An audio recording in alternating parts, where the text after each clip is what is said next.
제가 한번 퀴즈를 내보겠습니다. 나는 누구일까? 한번 잘 들어보시고 맞춰보시기 바랍니다. 나는 당신의 생애를 무너뜨릴 수 있습니다.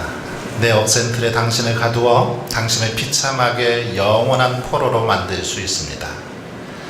나는 날마다 조금씩 당신을 좀 먹고 있습니다. 머지않아 나의 쇠사슬에 당신은 완전히 얽어매일 것입니다. 나는 당신을 속으로 곪게 하기 때문에 잘 보이지 않습니다. 나는 당신을 쉽게 게으름뱅이로 만들 수 있고 거짓말쟁이로 만들 수도 있습니다. 나는 당신을 쉽게 싸움꾼으로 만들 수도 있고 도둑으로도 만들 수 있습니다.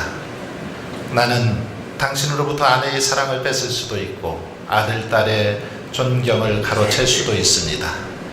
나는 어려잡게 당신의 친구를 멀리 떠나가게 할 수도 있고 당신의 손님의 발을 끊게도 만들 수 있습니다. 나는 당신의 무서운 고독에 몰아넣을 수도 있고 허탈과 염세주의자로 만들 수도 있습니다. 당신의 혀를 사납게도 하고 당신의 눈을 음탕하게도 하며 당신의 입을 한숨의 샘으로 만드는 것도 어렵지 않습니다. 나는 거머리처럼 한번 들러붙으면 잘 떨어지지 않습니다. 그렇지만 나는 약점이 있습니다. 내가 무서워하는 것은 인간의 결심이라는 무기입니다. 나는 강한 결심 앞에서 무력해집니다. 나는 누구일까요? 나는 누구일까요? 마귀 사탄. 예. 또 누구일까요? 유혹. 예. 또요? 잘 안 들립니다. 뭘까요? 오늘 설교 제목을 보시면 답이 나와 있습니다. 뭐죠? 습관입니다. 습관. 특별히 나쁜 습관을 말합니다. 나쁜 습관. 흔히 복부인이라고 일컫는 어느 부인이 한 주간 내내 이 부동산에만 관심을 갖고 살았습니다. 그래서 한 주간 동안도 이제 부동산을 찾아다니면서 왔다 갔다 했습니다. 새로운 땅을 보러 다니고 그리고 또 주상복합 아파트 청약이 있다고 해서 그날은 하루 종일 청약을 기다리면서 줄을 서서 기다리고 있었습니다. 그러다가 주일을 맞이하게 되었습니다. 그날따라 헌신 예배에서 본인이 사회를 보게 되었습니다. 사회를 보는 중에 이제 성경 봉독하는 시간이 되었습니다.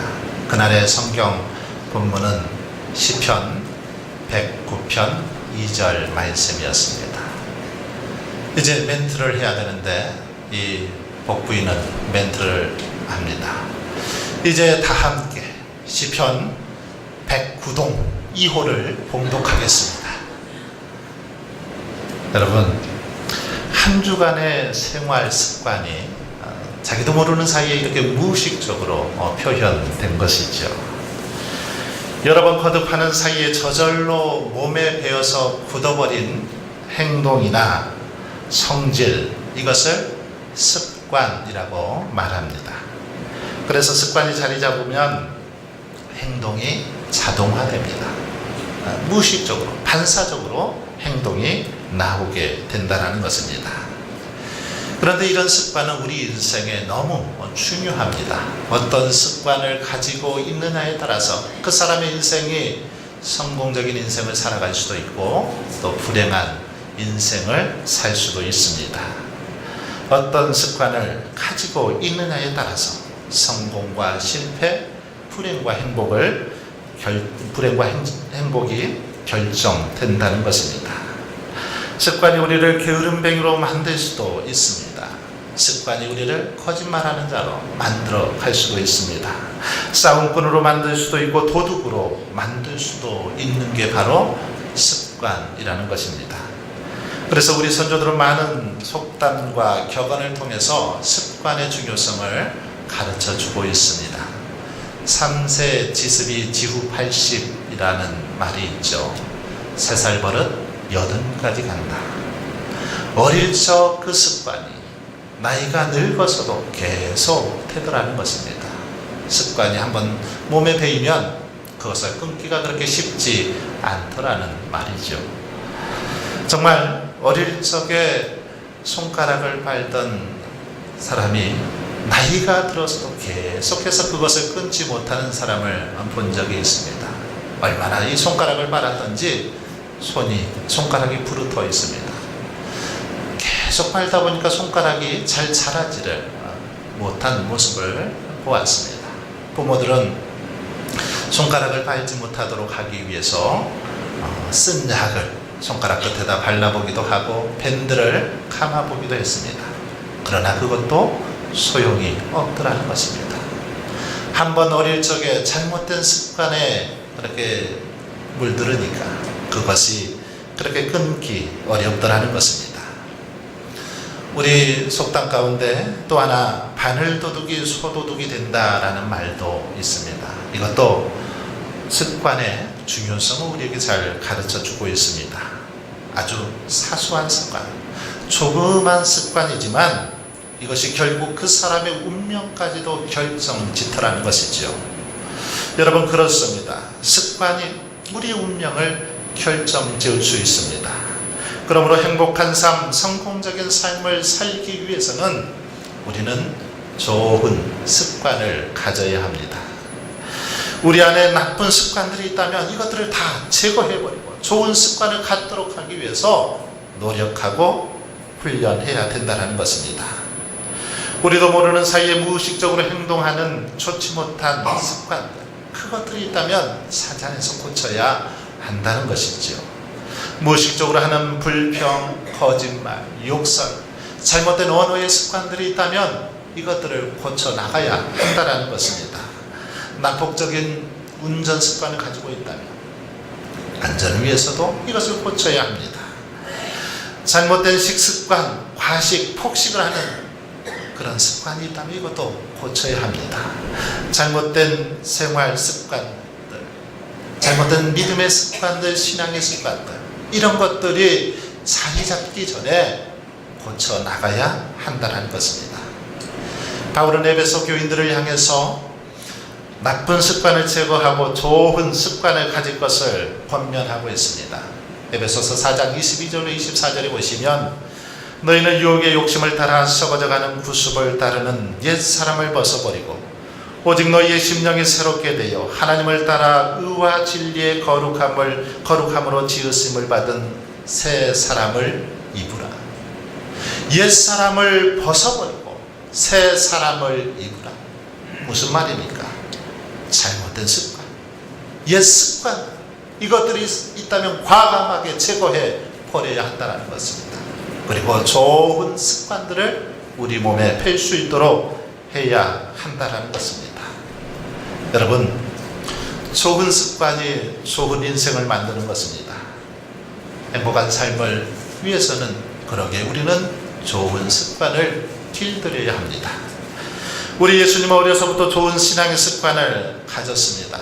어릴 적부터 부모님을 따라서 예루살렘 성전에 올라갔습니다.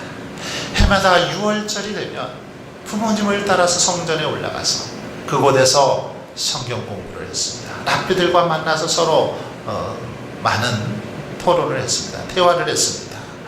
오늘날로 말하면 교회 학교에서 어릴 적에 신앙 교육을 한 것처럼 예수님도 어려서부터 이런 신앙 훈련을, 교육을 받으셨다라는 것입니다.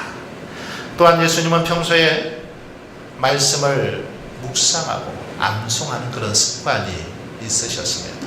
하나님의 말씀을 잘 공부하고 암송했다라는 것입니다.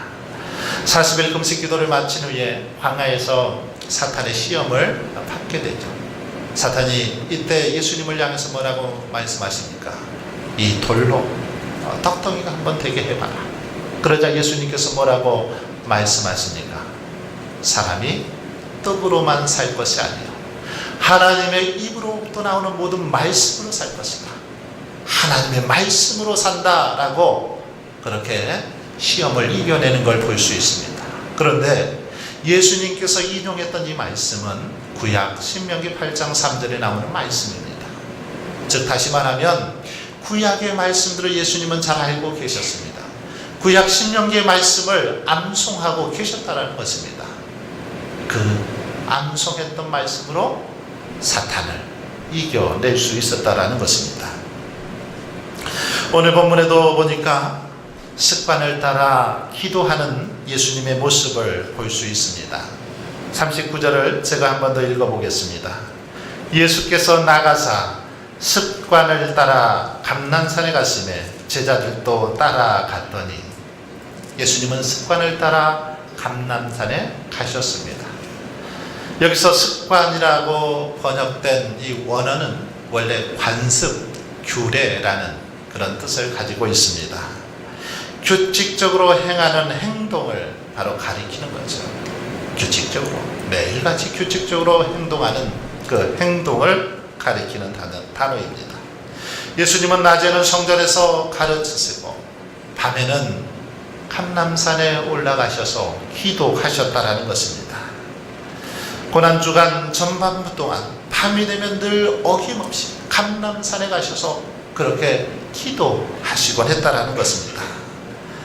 낮에는 많은 사람들을 만나서 그들과 논쟁하며 천국 복음을 전하는 그런 피곤한 중에도 밤이 되면 어김없이 감람산에 가셔서 그렇게 기도하시는 예수님의 모습을 볼 수 있습니다. 예수님의 몸에 기도의 삶이 배어 있었기 때문에 습관적으로 감람산에 올라가서 기도하신 것입니다. 그러나 여러분, 예수님의 이런 기도는 결코 형식적인 습관은 아니었습니다. 형식적인 습관이 아니었습니다. 마음에서 진정으로 우러나오는 거룩한 습관이었습니다. 누가복음 11장 1절에 보면 예수님께서 어느 한 곳에서 기도하시는 동안 제자들이 예수님의 기도가 끝나기를 기다렸다가 그렇게 예수님에게 말합니다. 우리에게 기도를 가르쳐 주옵소서. 예수님, 우리에게도 예수님처럼 기도할 수 있도록 그 기도를 가르쳐 달라고 말합니다. 무슨 말입니까? 만일 예수님의 평소의 기도의 생활이 형식에 그치는 그런 습관적인 기도였다라면 기도가 끝났을 때 그냥 제자들은 예수님이 기도 잘 끝내셨구나, 이 정도만 반응을 보였을 것입니다. 그러나 말씀을 보면 제자들이 찾아가서 주님, 우리에게도 예수님의 그 기도를 가르쳐 달라고, 사도 요한이 제자들에게 기도를 가르쳐 준 것처럼 우리에게도 예수님 기도를 가르쳐 주옵소서 그렇게 말했다라는 것은 이들이 기도에 목말랐음을 알 수 있습니다. 예수님의 그 기도의 모습에 큰 감동을 받았음을 알 수 있습니다. 그래서 그들도 예수님처럼 기도하고 싶었기 때문에 이렇게 예수님에게 기도를 가르쳐 달라고 말하고 있는 것입니다. 이런 사실로 봐서 예수님의 기도는 일상적인 습관이 아닌 제자들이 보고 배우고 본받고 싶을 정도로 그렇게 거룩한 기도의 모습이었다라는 것입니다. 아니, 기도는 예수님의 삶에 없어서는 안 될 생존 방식이 기도였습니다. 그래서 믿음의 선배들은 예로부터 기도를 영적인 호흡이라고 말합니다. 기도, 이것은 그리스도인들의 호흡이라는 겁니다. 우리가 호흡하지 않으면 어떻게 됩니까? 죽고 말지요. 그래서 성경은 우리에게 쉬지 말고 기도하라고 명하고 있는 것입니다. 이처럼 예수님은 습관을 쫓아 날마다 기도하셨습니다. 바로 여러분, 이 기도가 예수님께서는 모든 유혹을 물리칠 수 있는 그런 원동력이 되었다는 것입니다. 예수님에게 십자가의 사건, 정말 예수님에게 있어서도 이것은 일생의 가장 위기에 가장 어려운 그런 시기였습니다. 그래서 감람산에 올라가 기도하셨는데 그 밤의 기도는 평소의 기도와는 달랐습니다. 오늘 보면 44절에 보십시오. 예수께서 힘쓰고 애써 더욱 간절히 기도하시니 땀이 땅에 떨어지는 핏방울같이 되더라. 오늘 본문을 기록하는 의사 누가는 온갖 그 수식어를 다 동원해서 예수님의 기도의 장면을 표현하고 있는데 그렇게 표현하고 있습니다.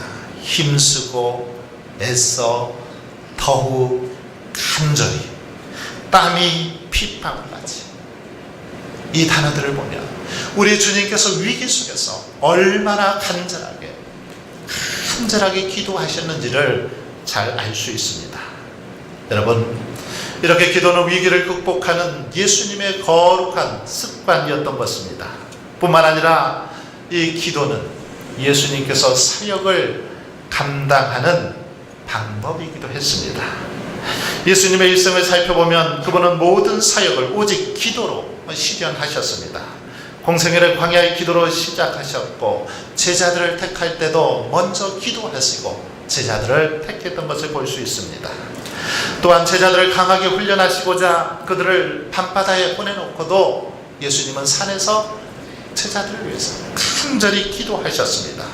병을 고치고 하루 종일 복음을 전하며 지친 그런 다음 날에도 주님은 여전히 새벽을 깨워 기도하셨습니다. 오늘은 어떤 동네에 가서 복음을 전할 것인가를 계획하시고 결정하실 때도 먼저 기도로 결정하셨습니다. 죽은 나사로를 살리실 때도 그의 무덤 앞에서 기도하셨습니다. 오늘 본문에도 보시면 십자가를 지시기 전날 밤에 땀방울이 핏방울이 되도록 예수님은 간절하게 그렇게 기도하고 있는 것을 볼 수 있습니다. 여러분, 진실로 예수님의 일생은 기도의 삶이었습니다. 그렇다면 오늘 저와 여러분도 예수님의 이런 기도의 습관을 본받아야 되지 않겠습니까?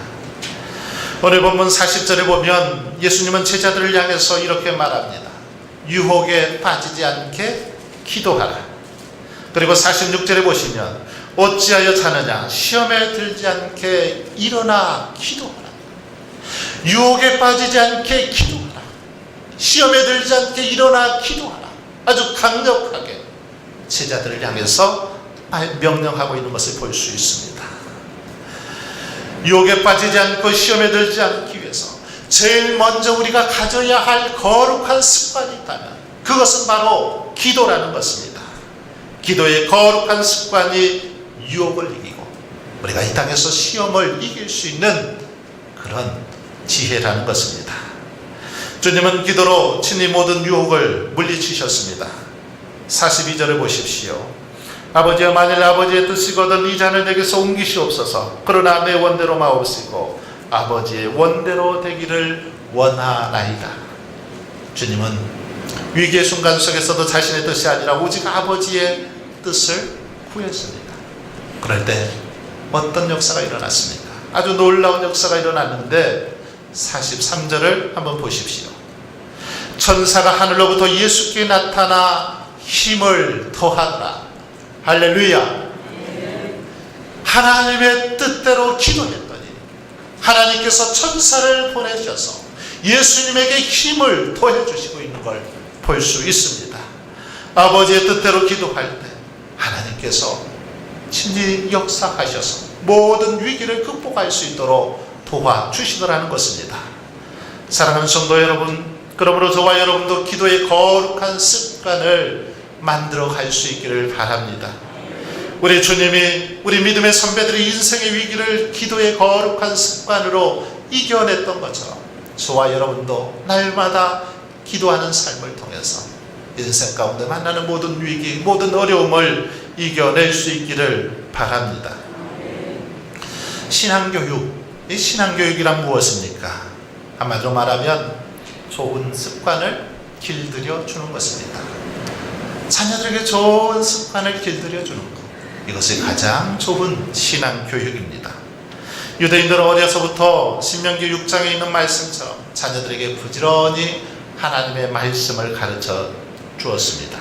집에 앉았을 때든지 길을 갈 때든지 누워있을 때든지 일어날 때든지 늘 말씀을 가르쳤습니다. 말씀을 손목에 매여 기호를 삼고 미간에 붙여 표를 삼고 집문설주와 바깥문설주에 붙여서 언제나 말씀을 보며 잘할 수 있도록 그렇게 교육했다라는 것입니다.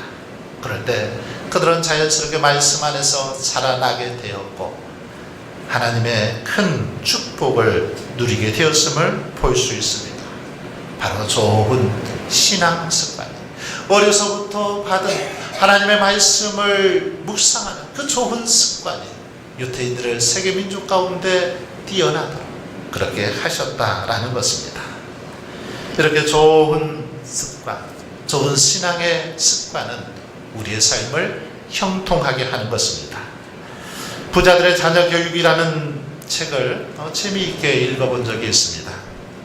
세계 10대 재벌들이 부자가 된 비결, 그리고 그들의 가정 교육에 대해서 기록해 놓은 그런 책인데, 워런 버핏이나 빌 게이츠, 닉 카시, 또 우리나라 삼성의 이건희 회장 같은 사람들의 그 삶에 대해서, 그들의 어떻게 부자가 되었는지, 그들의 가정생활은 어떤지에 대해서 기록을 해 놓았습니다. 그런데 이들은 하나같이 공통점이 있었습니다. 부자들은 먼저 미래를 내다보는 방법으로 늘 끊임없이 독서를 하는 것을 볼 수 있습니다. 미래를 예측하기 위해서 날마다 독서하는 그런 생활 습관을 가졌다라는 것입니다. 워런 버핏은 하루에 3분의 1을 독서하는 데 사용한다고 합니다. 아시아의 최대 가부인 홍콩의 리카싱은 중학교, 중퇴가 학력의 전부입니다. 그러나 그는 손에 책을 놓지 않는다고 합니다. 늘 손에 책을 가지고 다니면서 책을 읽는다라는 것이죠. 빌 게이츠 같은 경우는 독서광으로 알려져 있는데, 빌 게이츠의 집에는 14,000권 이상의 책이 있다고 합니다. 집안에 도서관이 만들어져 있는 것이죠.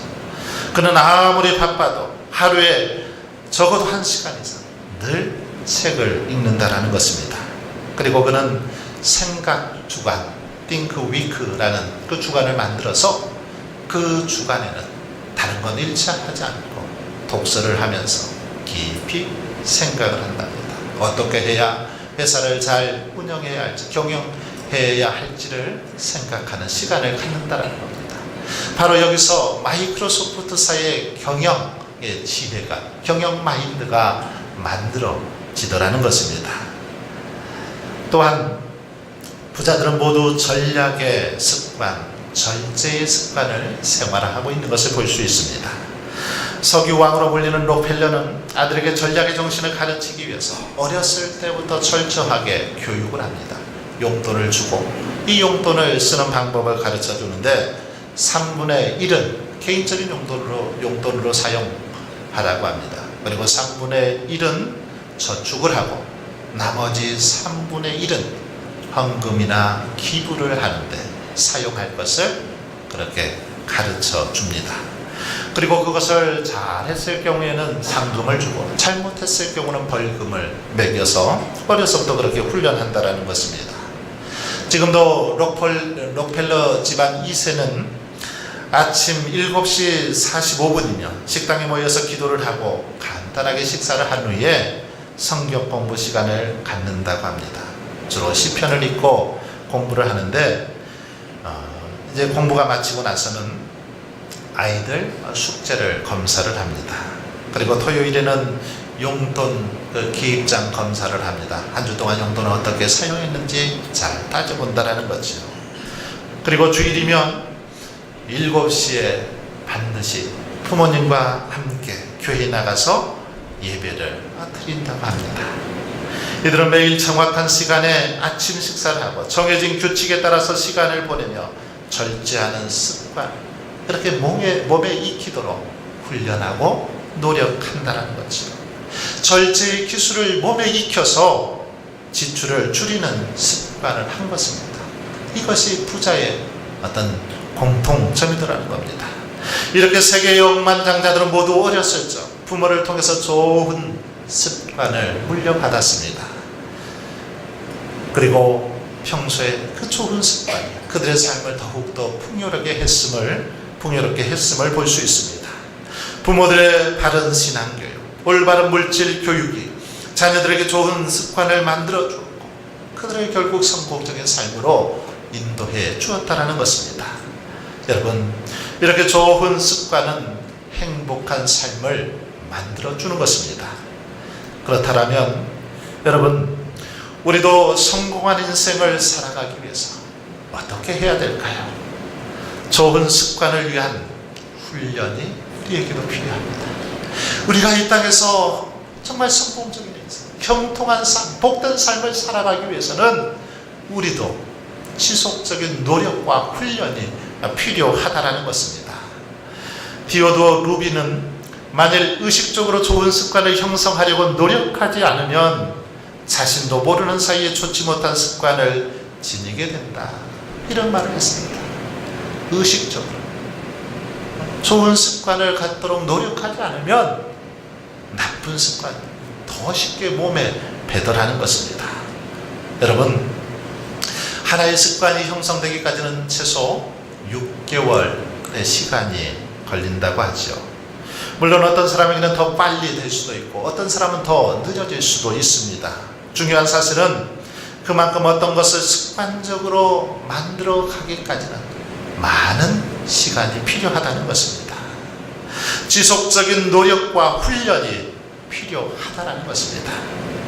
사랑하는 성도 여러분, 그리스도인의 습관은 그리스도인의 삶입니다. 그리스도인의 습관은 그리스도인의 영성 그 자체입니다. 그렇기 때문에 우리는 좋은 습관을 가지고 살아가야 합니다. 좋은 습관을 보여주어야 한다는 거죠. 우리 안에 행복도 기쁨도 소망도 좋은 습관에서, 좋은 믿음의 습관에서 비롯되는 것을 볼 수 있습니다. 여러분, 날마다 영적인 유혹으로부터 승리하기를 원하십니까? 그렇다면 우리는 매 순간순간 훈련해야 합니다. 거룩한 믿음의 습관을 가지기 위해서 노력해야 합니다. 하나님의 풍성한 은혜, 날마다 우리가 이 땅에서 누리며 살아가기를 원한다면 훈련의 시간을 가져야 한다는 겁니다. 그렇다면 여러분, 딱 눈 감고 한번 6개월만 여러분이 다짐하고 결심하고 노력해 보시기를 바랍니다. 6개월만 시간을 정해서 기도해보고 6개월만 시간을 정해서 하나님의 말씀을 묵상하는 훈련을 해보십시오. 6개월을 하다 보면 자연스럽게 그것이 몸에 익어서 나중에는 습관적으로 기도하게 돼요. 습관적으로 기도하지 않으면 안 되는 그런 몸으로 바뀌더라는 겁니다. 그래서 날마다 말씀을 묵상하는 삶을 살게 되더라는 것입니다. 어쩌면 처음에는 온몸이 뒤틀리고 몸이 근질근질 할 것입니다. 그러나 6개월만 참고 여러분 노력해 보십시오. 그럴 때 그것이 거룩한 습관이 될 줄 믿습니다. 그러므로 저와 여러분은 거룩한 습관, 특별히 기도하는 습관을 통해서 정말 맡겨주신 사명을 잘 감당할 수 있기를 바랍니다.